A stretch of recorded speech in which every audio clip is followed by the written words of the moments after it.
We have no sound.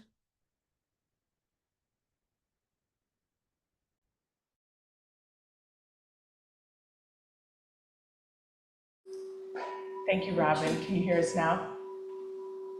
Okay. Yes. Please stand as you're able.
Approaching, we thank you for giving us these Ango positions.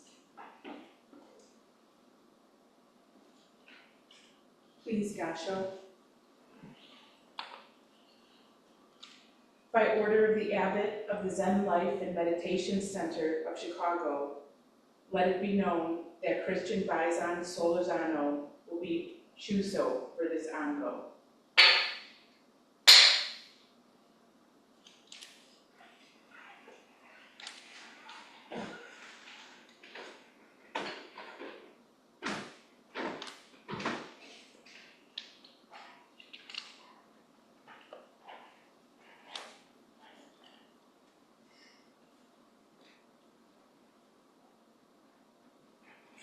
It is a great responsibility to hold this position. We congratulate you on your ability.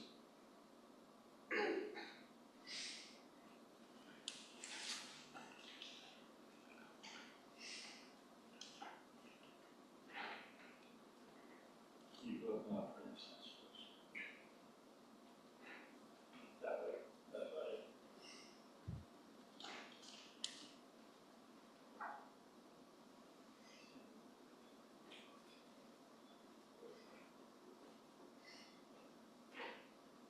And you go back to a gosh, no, no, you're walking this way.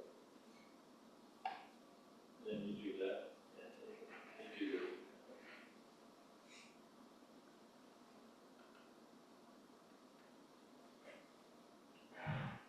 You go backwards, turn around.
Even though I am inexperienced in Zen leadership, I appreciate your confidence in me.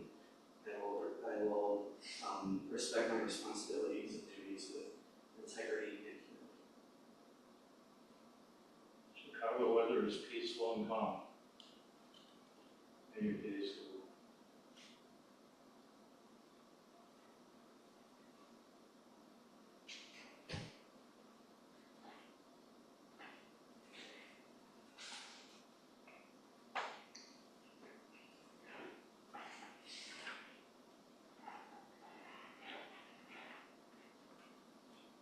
And do tags out. Ooh, that would be fun. This. Yeah. Not folding it, so it's just straight out.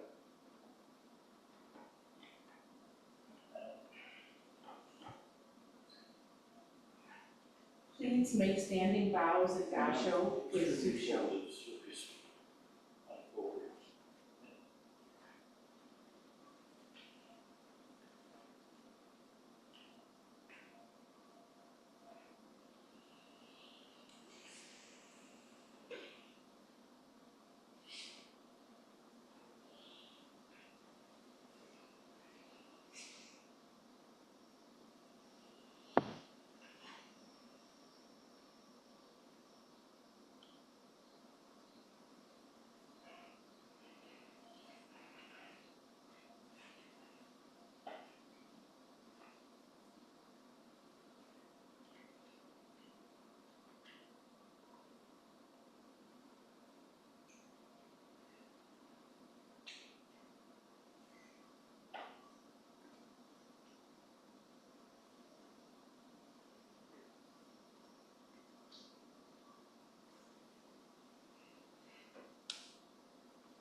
So they're going to go around and do Jundo, which is thank you for coming and witnessing the opening ceremony. And when they come by, you can just put your palms together like this.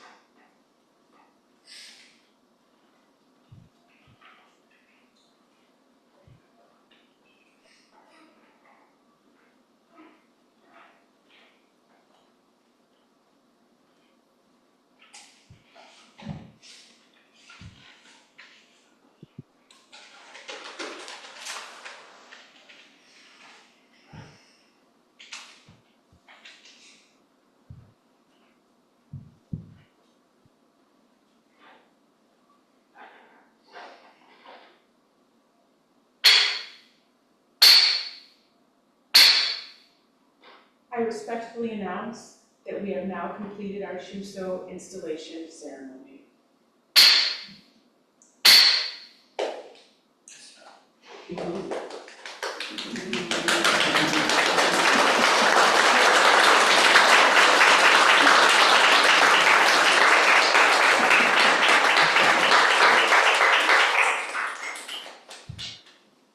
Those of our online Sangha, please give us a moment as we rearrange the Buddha Hall for a conversation. So we'll set up so Bison and me are here, right where you are. And then there are all the chairs in a semicircle, leaving a little path in front of the monitor.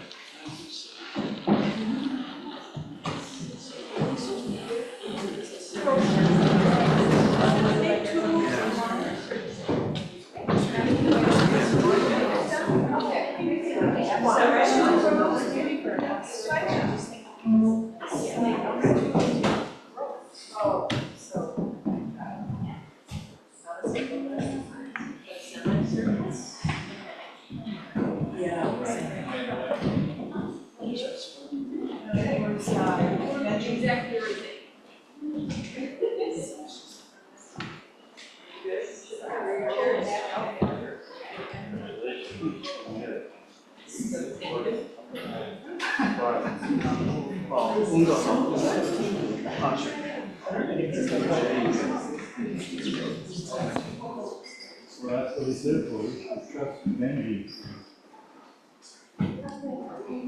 None of us does this alone.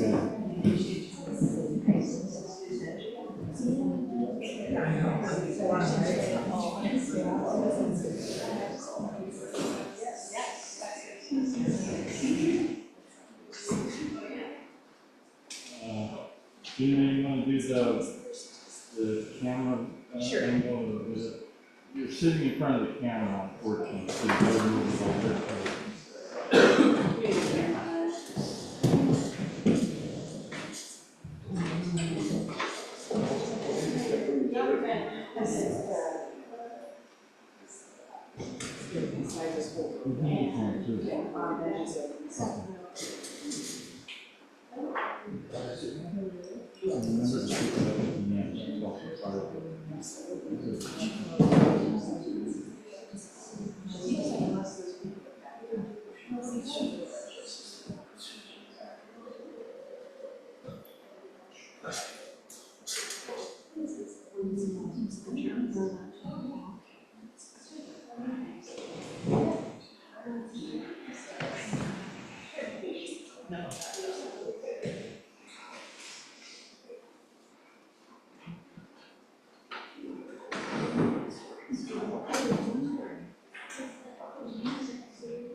Do we need a microphone?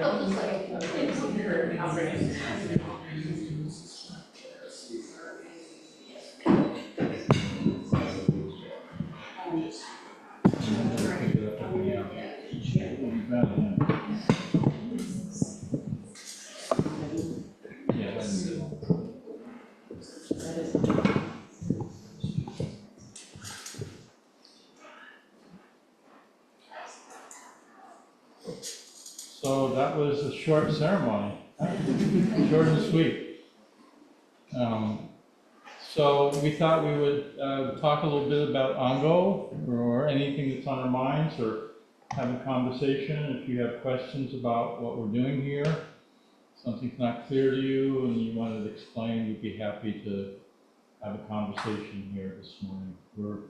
This was an opening ceremony for our Ango, which is a 3-month training period, where those of us that are participating sort of make commitments to up the ante of our practice.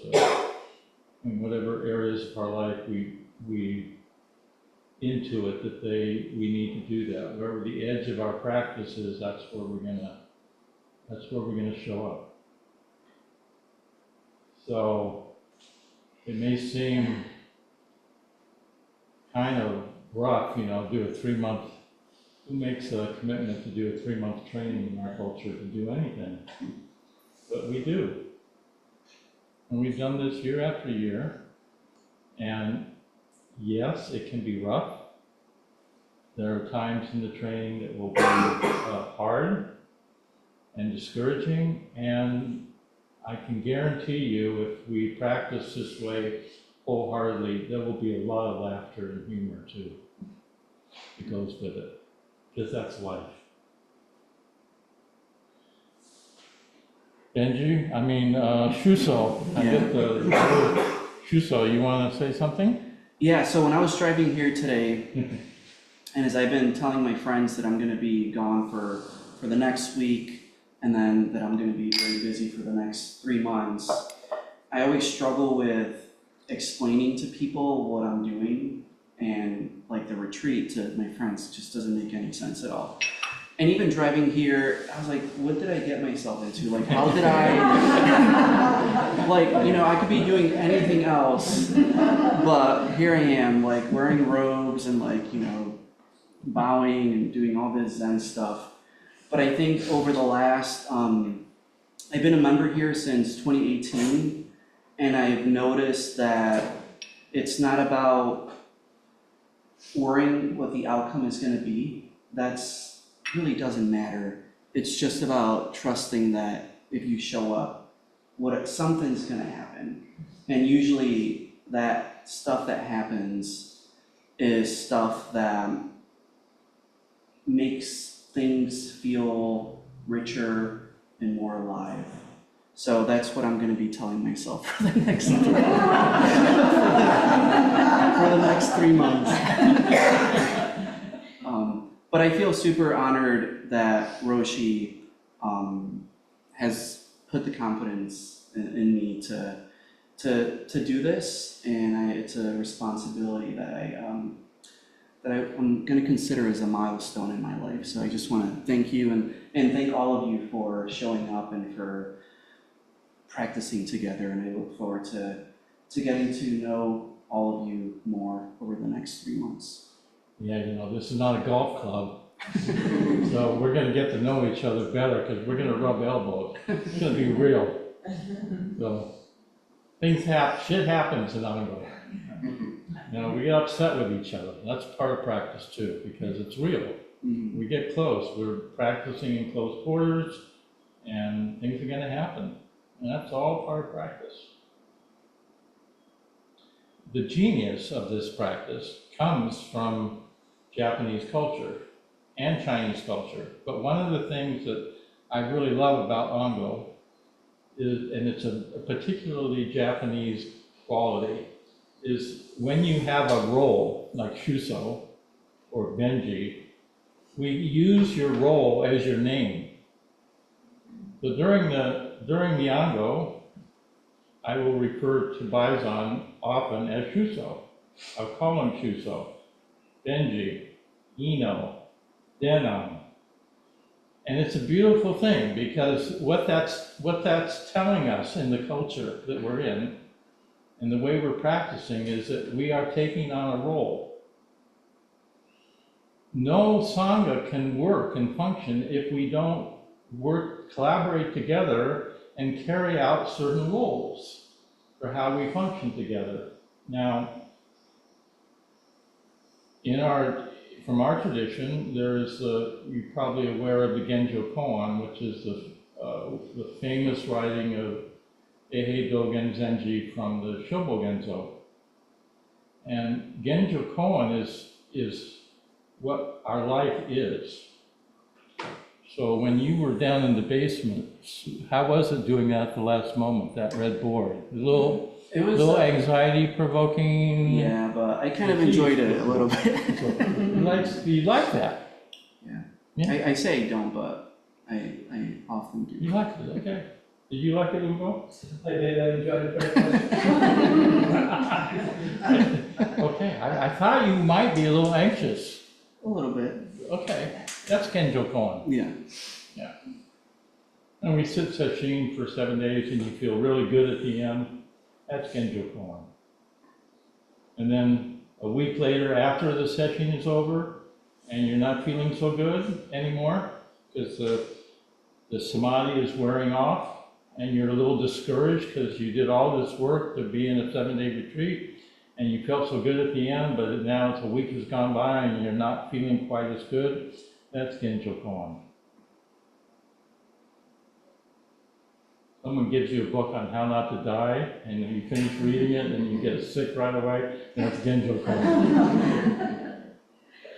And the interesting thing about Genjo Koan, even the word, is Dogen, you know, we're all familiar with koan. We study koans here. Koans are an upaya, a skillful means for clarifying our lives. They are puzzles, they are stories of encounters between Zen masters and their students. And the character for koan, it's not, the character that Dogen used for Genjo Koan is not the same character. He uses a different character. And Dogen didn't do anything by accident. He did this very deliberately. The character he used for koan in Genjo Koan means harmony, to balance. And this notion of balance or harmony comes in many ways from Confucian culture, the Li. And Li is about performing a ritual with care, with respect. So if you're doing something important, like and the ritual is important, you do it wholeheartedly and with full attention, because that's the way to be respectful. But the notion here, and I think it is very much about what we're doing here, is that part of Zen is showing up, or part of life, not just Zen, part of being a human being is you show up and you perform your duty that is given to you by the circumstances of your life. Your parents are dying, they're getting older and they need to be taken care of. It's your responsibility, you take care of them. That's your role, that's your duty, and you show up and do that. And if your duty is shuso, then you show up and do it, and you even get the red board done at the very last minute. Yeah. And so when we show up and we have a responsibility to engage in the world in the context that we find ourselves in. This is Genjo Koan. And when we do that wholeheartedly, things work. The world works. It just works. It functions. We work. When we're in retreat together, we just start. The first day it's kind of strange because we're all individuals in a very individualistic culture, right? We're all doing our own thing. And so the first day of the retreat is kind of chaotic because all of a sudden we're doing everything together. And this feels a little strange. And then after the second or the third day of the retreat, all of a sudden everything shifts. It just feels absolutely this normal and the sanest way to do things together. And we're flowing together. You can't legislate this. You can't say, let's be harmonious. No, we're harmonious because we're practicing together and we're showing up and we're fulfilling the roles that we've been given as part of our practice here. And when we all do that, everything works. So, any further thoughts, questions, comments? Chris? Shuso.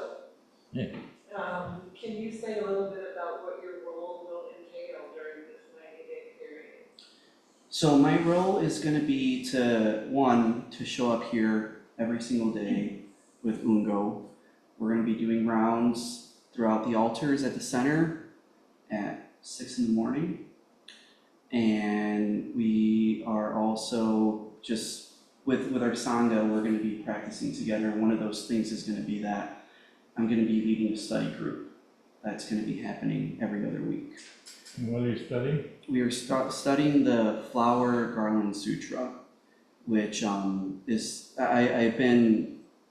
was one of your recommendations, and I've been reading the book, and it really is about how do we respond to today through our practice. So it feels very contemporary, and I think it's easy to, for me, Zen practice has always been about going back to the basics and remembering what it's like to do things for the first time. And I think as we get older in life, sometimes we become accustomed to business as usual. And we just kind of default to doing things in ways that don't always serve us. So I really just want to emphasize going back to the basics and finding ways to be here in the moment and hopefully hold ourselves accountable. Because it's easy to talk about these grand ideas and just intellectualize them and think that you understand them. So one of the things that I've been doing is I've been meeting one-on-ones with people prior to Ango is trying to understand what are people trying to work on. So during our classes, I want us to be transparent, be vulnerable, open up, so that by the end of Ango, we can all hopefully walk away with some kind of something. And I don't know what that thing is yet. Could be nothing. It could be nothing. Before I just do a quick follow-up, can you say what rounds means? Yes, so rounds this is my first time doing them. So at the Zen Center, there's various altars throughout. There's one in the bathroom. There's one near the memorial altar, founder's altar, the kitchen, and so forth. And each altar has a sutra that I will be reading. And the idea is I feel like this is my first time doing rounds, so maybe you can explain what I'm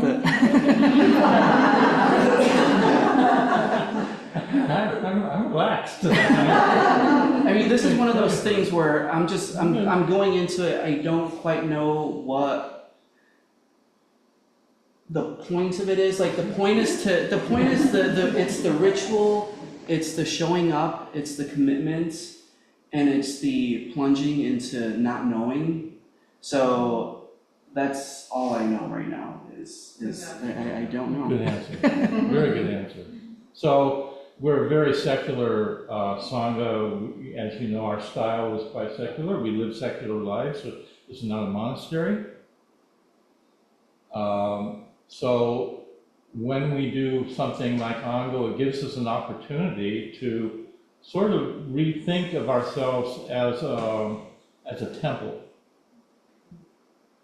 And as a temple, we are acknowledging that the space here is sacred. And so when we walk in out of our mundane lives with all our worries and concerns and all the things happening, and as we all know there's lots happening in the world, you step through that door and you walk into the space, you're stepping into a sacred space. And we have created this sacred space with intention. And so part of bringing forth this sacredness that we that we acknowledge is in the world and in this space is we treat this place like a temple, and the temple has 7 altars. And each altar we have a founder's altar. We are standing on the shoulders of our ancestors.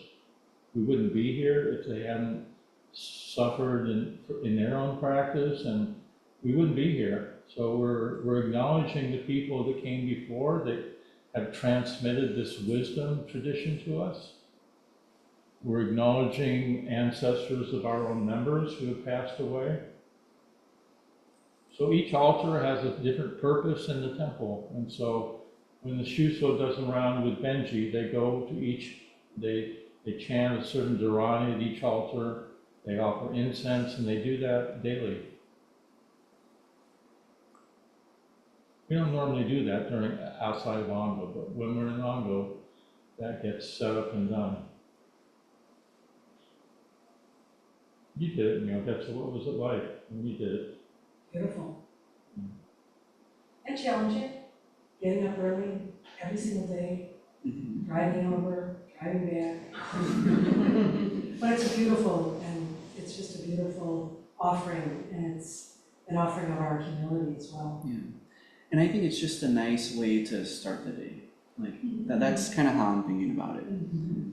It's a challenge with June roasting me too, because we have to keep our kitchen clean. If we do that, well, that's the kitchen altar is right at the sink. So I can't leave any dishes in the sink anymore, like I have to otherwise. I have to actually clean them after I eat with them. So a little amount of pressure for me.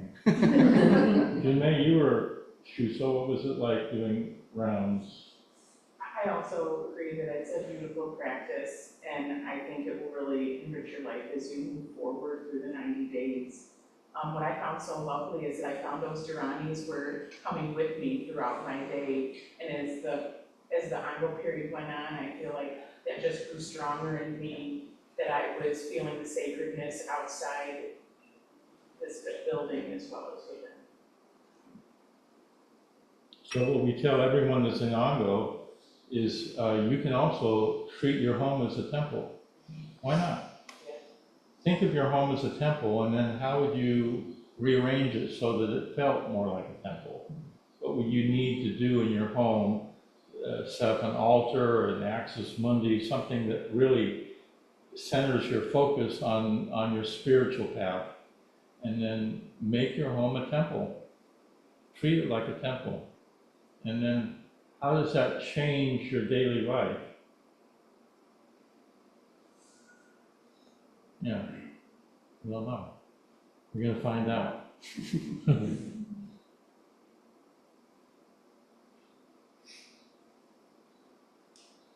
Still plenty of time.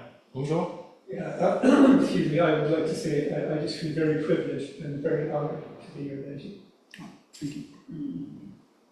Yeah, I met Ungo years ago, and one of the first things that we talked about was martial arts, and I just felt some kinship with him. So I'm looking forward to learning more about him. You do martial arts, don't you? I do. I would be there right now, but here I am. And what kind of martial arts do you do? I do Brazilian Jiu-Jitsu. Ooh. Yeah. What is it? Jiu-Jitsu? Yeah, Brazilian Jiu-Jitsu, Yeah. It is Nice. amazing. I'm gonna miss, that's the thing that I've talked about here before, is that part of my practice will be to rearrange my life in a way that allows me to be everywhere all at once when I can.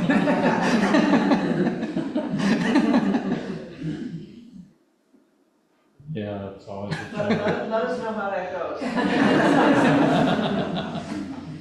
So will you, during the afternoon when we do body work, will we find you in the Zendo doing Brazilian Jiu-Jitsu? Teaching us anything? You would have to sign a waiver. Why Brazilian? What is that? What does that mean? I mean, Jiu-Jitsu is an ancient Japanese martial arts, but Brazilian a Japanese martial artist came to Brazil in the late 1800s, and the Brazilians kind of reinterpreted the martial arts to be more effective for real life combats, whereas Japanese jiu-jitsu is more spiritual. Brazilian jiu-jitsu is more still spiritual, but I would say it's like a little bit more violence. Who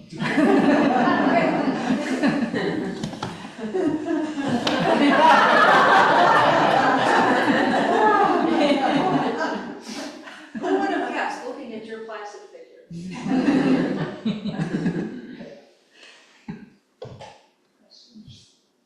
Oh yeah.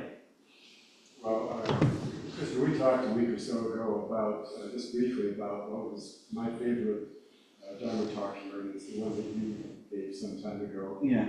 where you came with the idea that the only place we need to really shop, because I need to shop, is the Gap. and I always remember that. I found somebody that agrees with me. So, through the next 90 days, when the going gets tough, just please know that I'll be there to support you. Yeah, I think that talk, I was talking about boredom, and it was either boredom or doing nothing. I feel like my talks are always about kind of being lazy, which is funny because when people get to know me and they realize all the things that I do, laziness is not something that comes to mind. But yeah, I think during that talk I was talking about the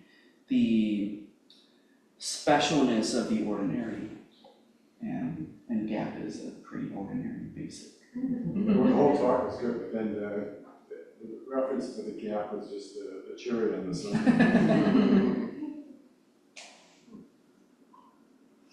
I really appreciate the formality and the questionnaire that you sent out with, how many times are you going to do this? When are you going to do that? I think that really set the tone for Ango, for me, to take a look, because I've done this before, and I don't usually make a list of what I'm going to do, It's kind of like, well, I'll try and do this and that, but I really appreciate the structure, and it really got me into Ango early.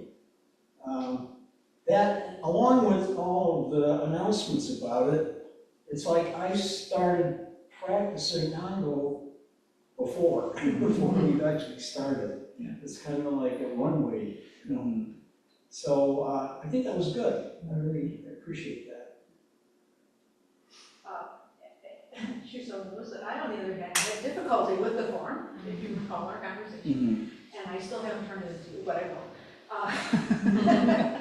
But it did cause me, because I think in terms of ranges, I can't say I'm going to do X amount every day. I just can't do that. I can say I will do between X and X. I will do, I will make the honest effort, but it's just, that's how my life is. I cannot think in 1, 2, 3. So, but it did do the same thing it did for Earl.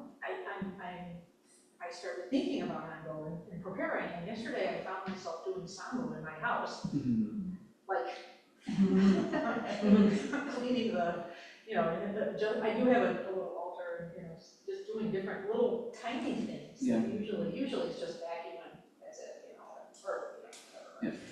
And so that was part of the thing. Yeah. But then I missed the message I was supposed to be in the ceremony. So I'm looking at all these people and I'm like, oh no, maybe I'm not in Ango. Turning your phone. Yeah, I gotta turn it on. So sorry for going on so long. It's just, it's this confusing world. Yeah, the form reminds me of when you're a little kid and you're going to begin school, and sometimes you get your class schedule ahead of time, and even though class is going to start, like a week later, you feel like you're ready because you got your backpack and your markers and your pencils. So. Shuso, can you say a little bit about what your path to Zen has been like for you? Yes. So I grew up Catholic, and that was my upbringing. And then when I was in middle school, I feel terrible for my mom because she had to put up with a very rebellious, angsty teenager. And during that time, I became so anti-Christian that it was kind of scary. And I was just against the notion of organized religion because something about it just fell off.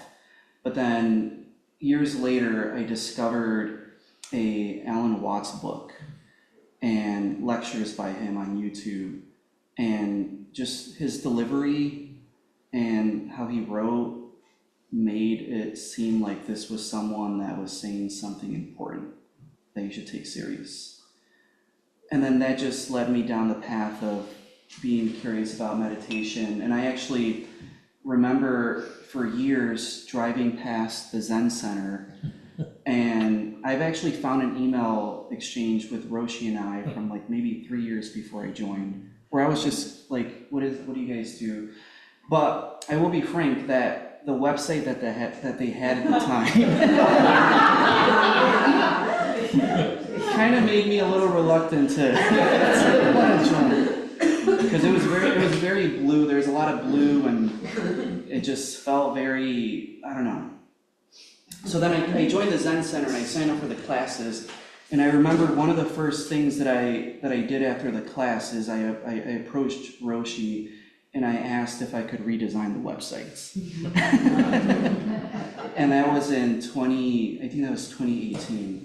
So my path to Zen has just been, I'm also a person that practices a lot of creativity and design and art making. So I've learned that Zen practice and meditation really helps me develop confidence and trust in my own ability.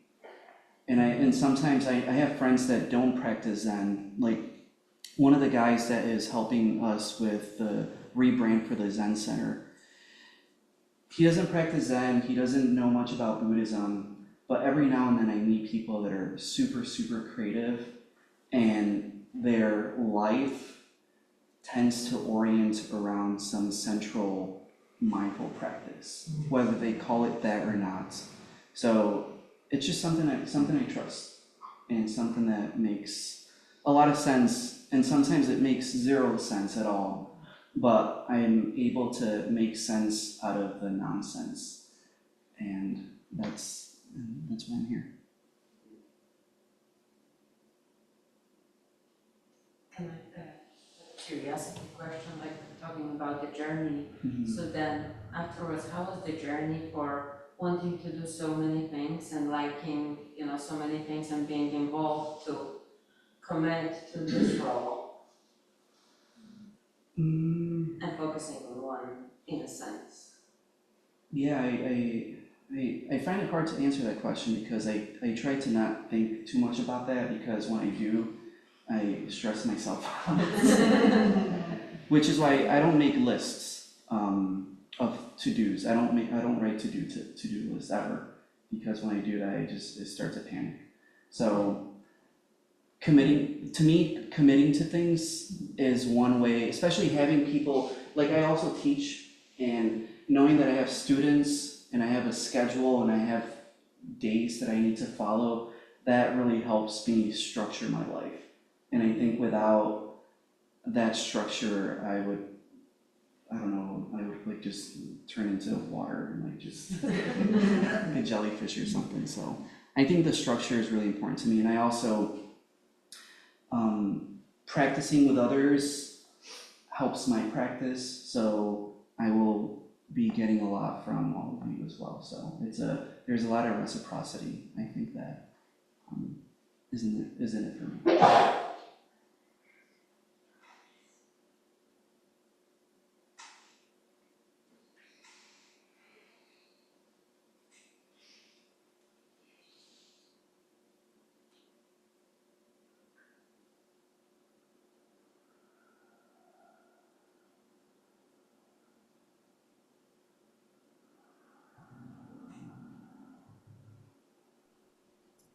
I have a logistical question.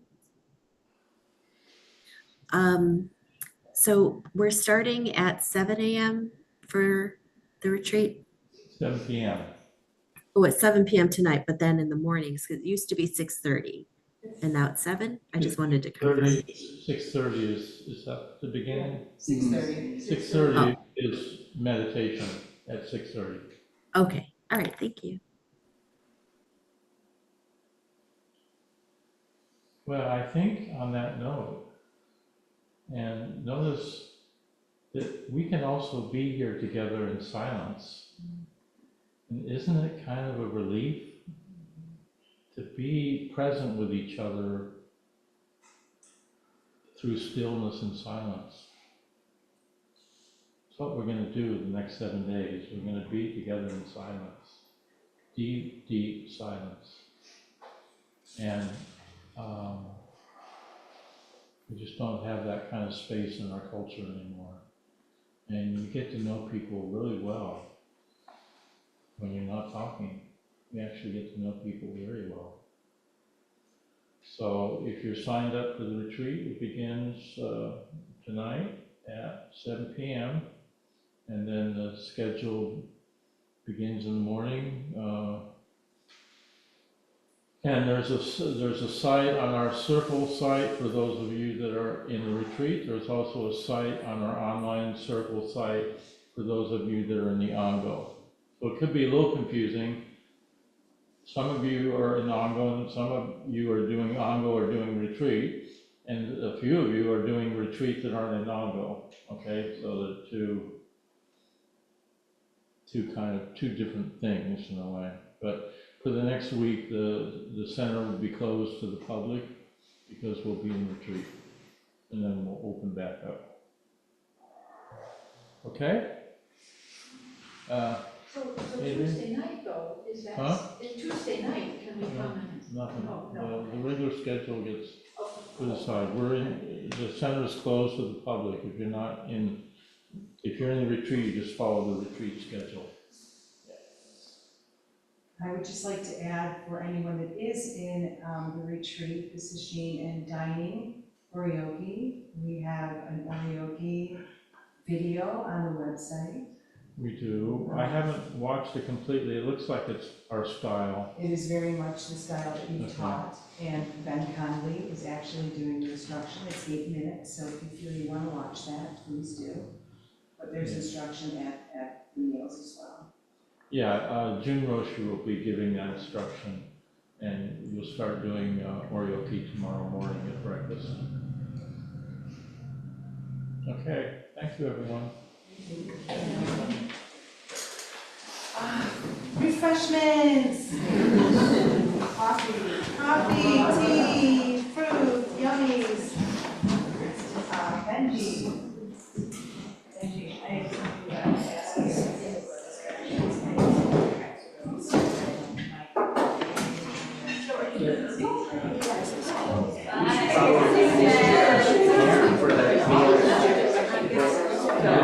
Yes, in the